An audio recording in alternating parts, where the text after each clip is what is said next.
purchase of today: Shock Fields, Jefferson Mosaic, and a green color match Hertz. Thanks, man.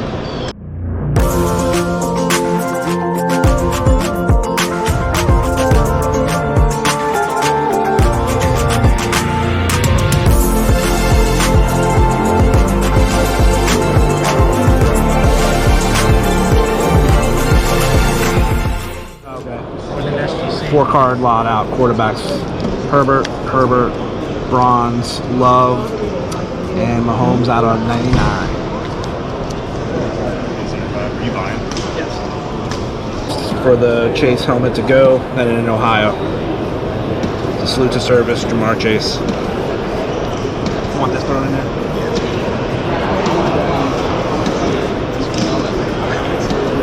I have the mini version. Oh, do you? Okay. That's cool. Want to help me out?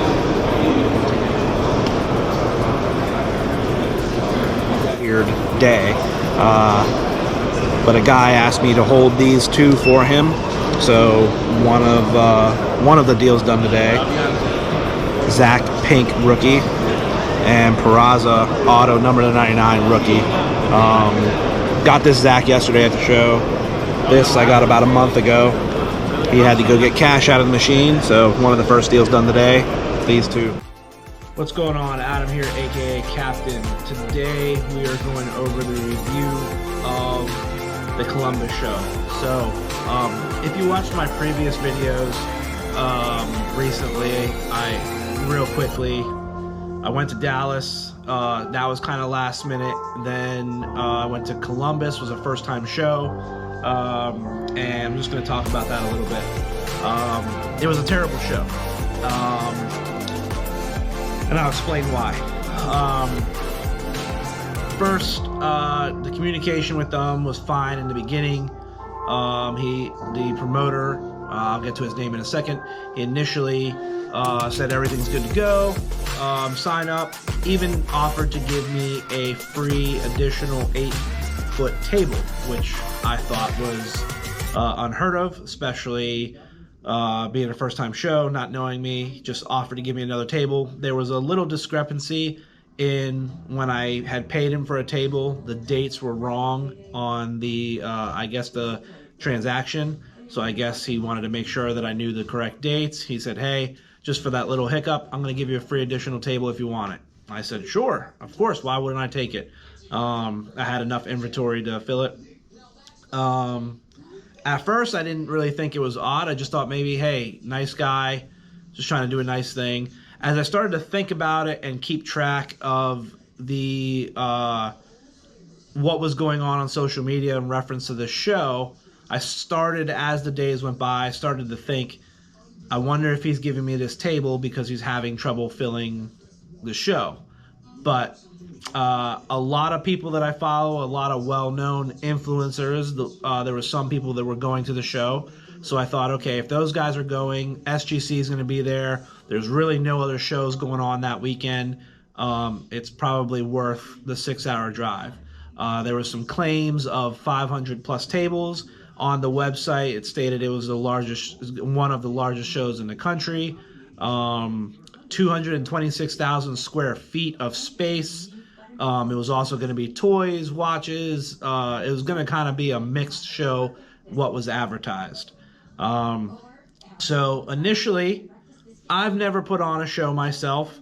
I have assisted with others. I've been in this for a few years. I obviously know what to look for, what to do. It's not very hard concept of the major things that you need for a show to be successful. Obviously, you need vendors, you need a lot of signs, you need a lot of promotion, you need social media, all that stuff.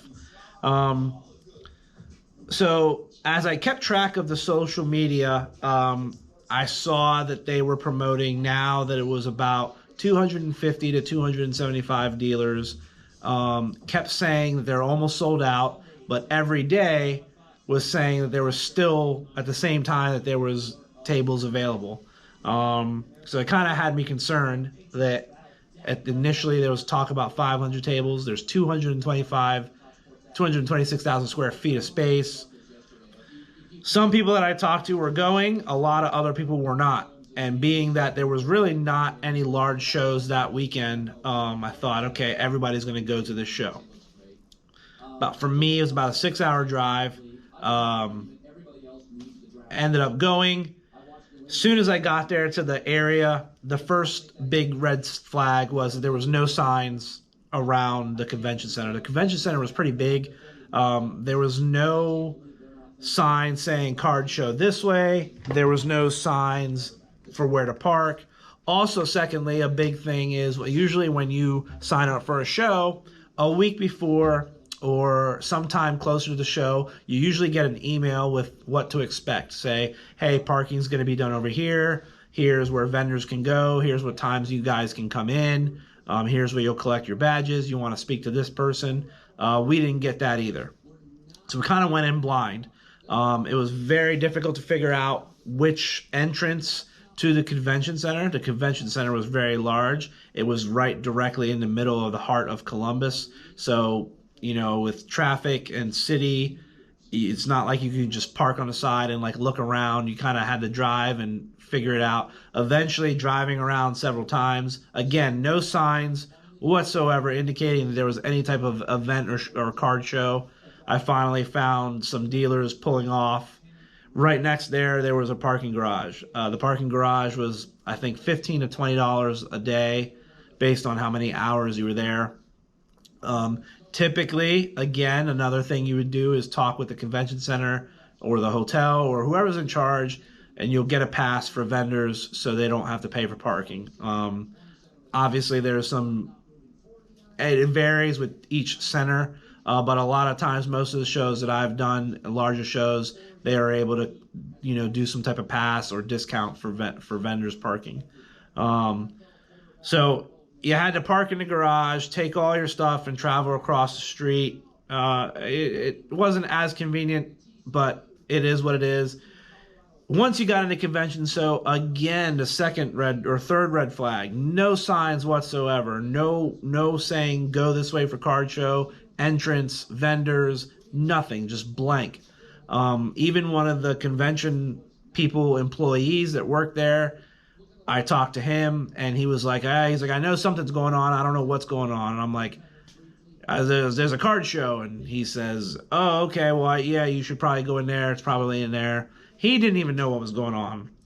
So eventually I made my way, found a lady. There was one table with envelopes. I kind of assumed it was her. She was very nice. She said, here's your packet. And if you need help with your table, there's a guy escorting people to their tables. Eventually, this guy that was texting on his phone the entire time finally gave me an acknowledgement. He's like, yeah, I'll be with you 1 second. He did apologize a couple of times. I will give him that. But he escorted me to the room, had to look at his phone, and there was a picture of a map on his phone that he used to try to guide himself around the show floor, where anyone in America would just label the tables by number. And let me back up. I did ask the lady, I said, hey, are the tables numbered or is there rows? And she said, no. And I thought, well, how do you know where to go? And that's how subsequently she then said, hey, this guy will take you to your table. Well, he didn't know what the hell was going on. He was texting the whole time.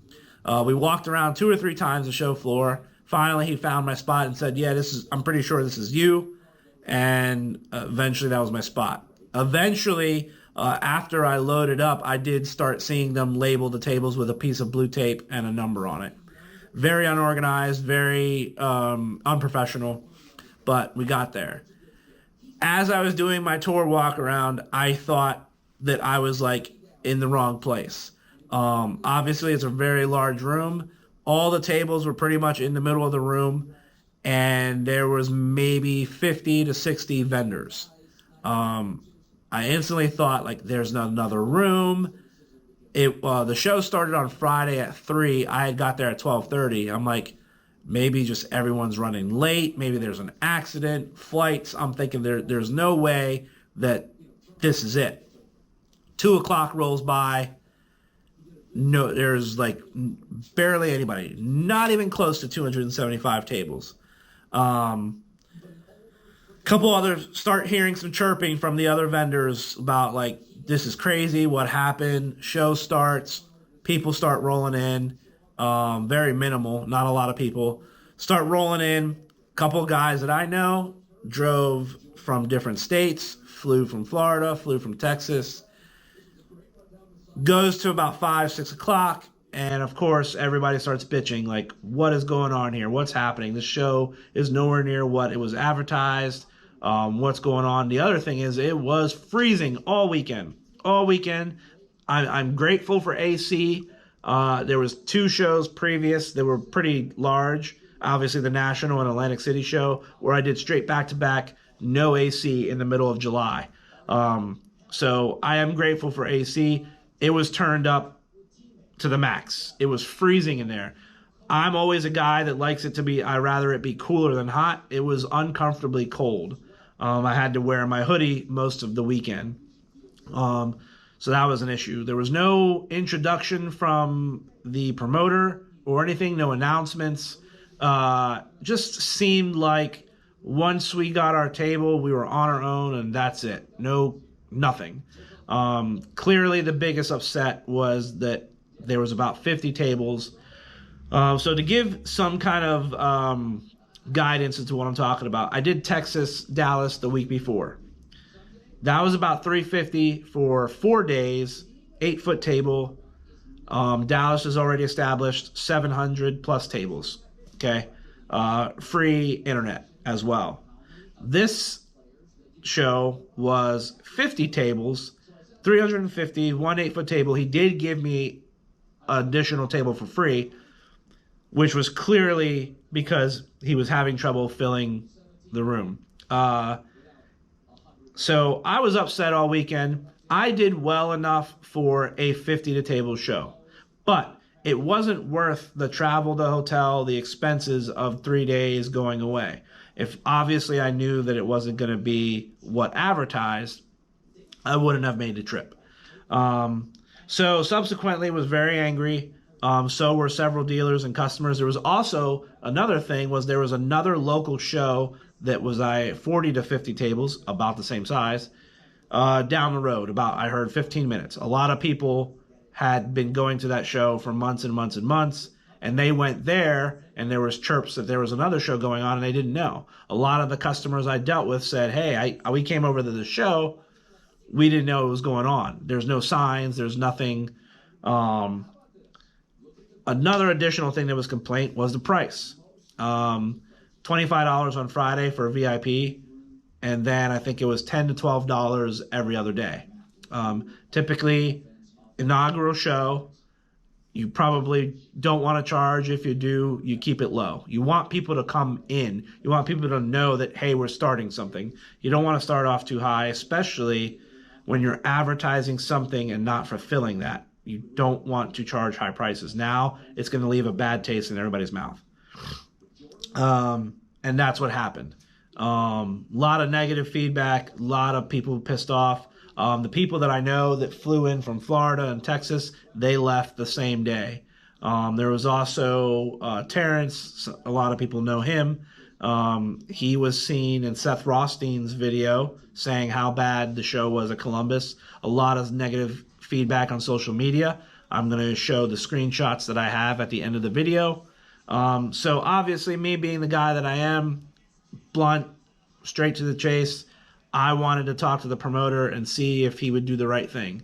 I did email him, and I basically told him the truth. I said, hey, this show was sucky. It was crappy. It was not as advertised. You know, I wish that you would have told the truth. You know, if you didn't get the 275 tables, why were you advertising that there was 275 tables / dealers there when they're not? And keeping the same charge, you know, if whether people canceled, whether, just be transparent, give me an answer. I want you to be able to do the right thing. So I told him, I said, I want a refund of half my $350. I felt that paying $50 a day was what he provided. He provided 50 to 60 tables. He also lied. That's not a mistake. You can't control foot traffic, but you can control your advertisements. And when up until the day you're advertising that there's 275 people going to be there, that's wrong. That's a lie. It screams scam. So you have to be held accountable for that. You have to do right by the people. So I gave him an opportunity. We exchanged emails. He did reply back to me. He talked to me about how hard he worked and how hard his staff worked.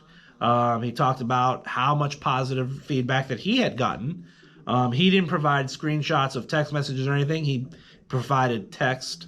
Never addressed my refund.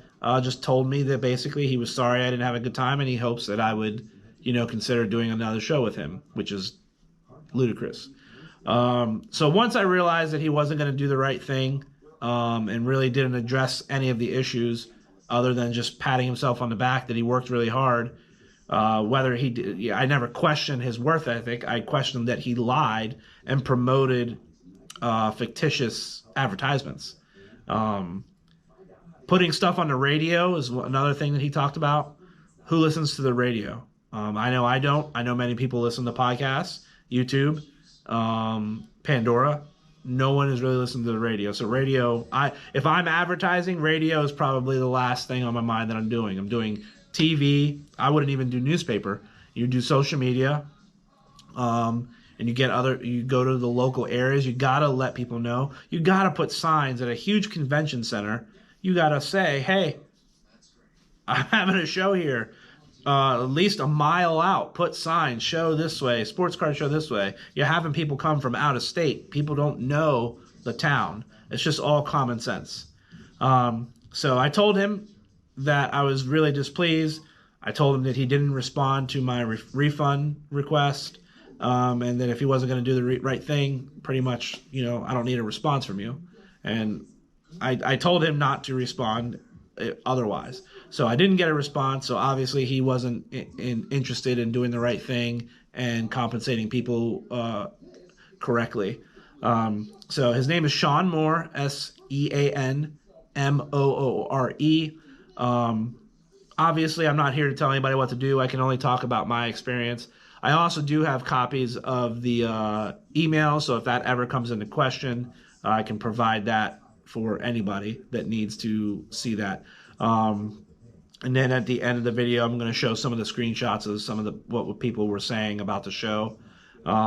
So I would just say that if you deal with him in the future or he's promoting a show, that's what I dealt with. I can't say that you'll deal with the same, but more than likely or not, it screams scam to me. He was not willing to refund or make it right. And, that's probably someone you want to steer clear from. But the show was unorganized, nowhere near as advertised, high expense, and he did something wrong. He should be held accountable for it. He didn't hold himself accountable, so I would steer clear of anyone named Sean Moore promoting a show. So that's it. Take it for what it's worth, and we will see you soon.